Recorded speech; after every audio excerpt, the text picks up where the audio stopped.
बड़ी खबर आ रही है फ्रांस से। वहां 17 साल के लड़के की मौत पर भड़की हिंसा ने कई शहरों को जला दिया। लगातार 7वें दिन पेरिस समेत फ्रांस के ज्यादातर शहर हिंसा की आग में झुलस रहे हैं। पुलिस की गोलीबारी पर भड़के लोगों ने सैकड़ों गाड़ियों और इमारतों में आग लगा दी। इस बीच कुछ जगहों पर मुस्लिम शरणार्थियों और वहां के स्थानीय लोगों के बीच झड़पें भी शुरू हो गई, क्योंकि पेरिस में जिस लड़के की मौत पर दंगे शुरू हुए वो अल्जीरियाई मूल के मुस्लिम परिवार का बताया गया था।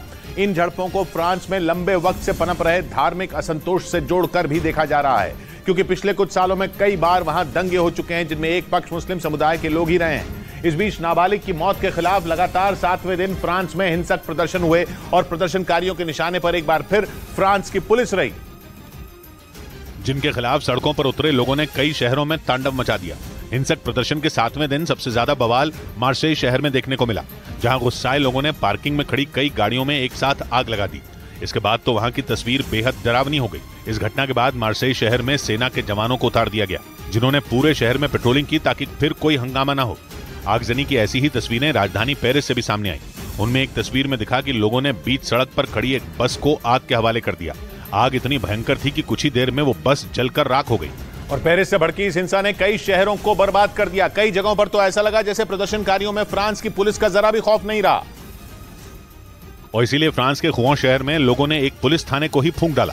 वहां से सामने आई तस्वीरों में दिखा कि कई लोगों ने उस थाने को पहले घेर लिया और फिर उसमें आग लगा दी, जिसके बाद वहां से आग की ऊंची ऊंची लपटें उठने लगी। हालांकि आग लगाने के तुरंत बाद वहां जुटे प्रदर्शनकारी फरार हो गए। आगजनी के साथ साथ कुछ शहरों में उपद्रवियों ने जमकर लूटपाट भी की। फ्रांस के लियोन शहर से सामने आई एक तस्वीर में दिखा कि कुछ लोग एक दुकान में घुसकर वहां से जबरदस्ती चीजें उठाने लगे। कुछ ही देर में वो उस दुकान से कई चीजें उठाकर भाग गए। इससे पहले भी पेरिस में प्रदर्शन के दौरान शॉपिंग मॉल, बैंक और सैकड़ों दुकानों में लूटपाट की गई थी। और फ्रांस के कुछ इलाकों में मुस्लिम शरणार्थियों और स्थानीय लोगों के बीच भिड़ंत भी शुरू हो गई। स्थानीय लोगों ने आरोप लगाया कि मुस्लिम शरणार्थियों की वजह से ही फ्रांस हिंसा की आग में पिछले कई दिन से झुलस रहा है। और इसी मुद्दे पर एक इलाके में दोनों पक्षों के लोग आमने सामने आ गए। इसके बाद तो वहां जंग जैसे हालात बन गए।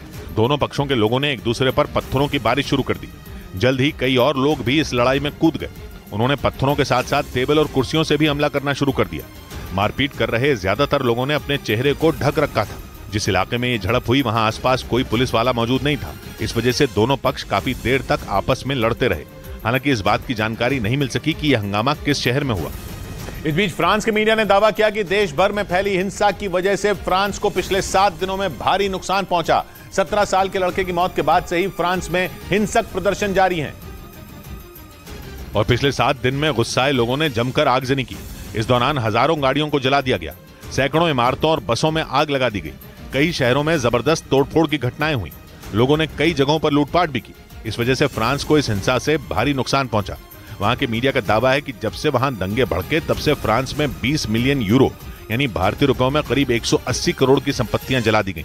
आरोप है कि इस दौरान लोगों ने सबसे ज्यादा पब्लिक ट्रांसपोर्ट को ही निशाना बनाया। और पश्चिमी मीडिया का दावा है कि फ्रांस में नाबालिग की मौत पर मचे घमासान के बीच उस लड़के पर गोली चलाने वाले पुलिसकर्मी के लिए फंड जुटाया जा रहा है। खबर है कि फ्रांस की एक विपक्षी पार्टी के नेता ने इस अभियान की शुरुआत की, जिसके तहत 17 साल के अल्जीरियाई मूल के उस लड़के को गोली मारने वाले पुलिसकर्मी की मदद की जा रही है। पश्चिमी मीडिया के मुताबिक उस पुलिसकर्मी के लिए फंड जुटाने की मुहिम जारी है और ये रकम बढ़कर 1 मिलियन यूरो यानी भारतीय रुपयों में करीब 9 करोड़ तक पहुंच चुकी है। फ्रांस की विपक्षी पार्टी के एक नेता की इस मुहिम पर राष्ट्रपति इमैनुअल मैक्रों की पार्टी ने कड़ी आपत्ति जताई।